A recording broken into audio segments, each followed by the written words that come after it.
Well, let's talk about Terrifier 3. So the film is about after surviving Art the Clown's Halloween massacre, Sienna and her brother are struggling to deal with those events as they are trying to rebuild their sadder lives. And 5 years later, as the holidays is coming up, Art the Clown returns, turning their holiday spirit into a nightmare. And we get David Howard Thornton back as Art the Clown, and he is just as sinister and hilarious as always. Like, honestly, Art the Clown, he is pretty much the modern version of Freddy. Not as iconic as Freddy, but he just has that Freddy hype that Freddy had back in the day. And also with the film, we do get Lauren Lavera back as Sienna, and as always, she is great. As there's just a lot going on with her character in this film. She is pretty much dealing with survivor's guilt. And the fact that not many people believe her about these events. And like with this film, it does a lot than what the second film does, as this takes place during Christmas, as it does include the Christmas stuff,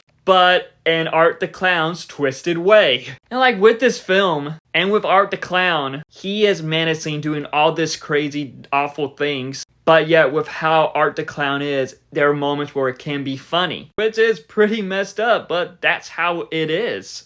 And like with this film, I do think it did pretty good getting like the Christmas tropes, mixing them with the slasher and horror themes. Because there are some kills in this that are pretty brutal. And with this film, it is a great companion piece to the second film, going off with what that left off. As with this film, it adds a bit more to the lore, a bit more to the mythical elements, as it adds on to all that, but yet teasing it at the same time. But with all that, I don't feel like it has the surprise elements that the second one had. But at the same time, this film is a bit meaner than that film is too, as it has that mixed with its dark humor. And like I mentioned earlier, Art the Clown is pretty much this generation's Freddy, where people love him and he is like becoming this icon. And with these films, it's brutal, the gore and all that is still there. But I feel like with these films, what also stands out is Art the Clown, because there are just a lot of scenes that focuses on him. Compared to the other slasher films, it doesn't really have all that when it comes to those types of films, which just makes these films a bit more unique, which is just pretty interesting to see compared to the others.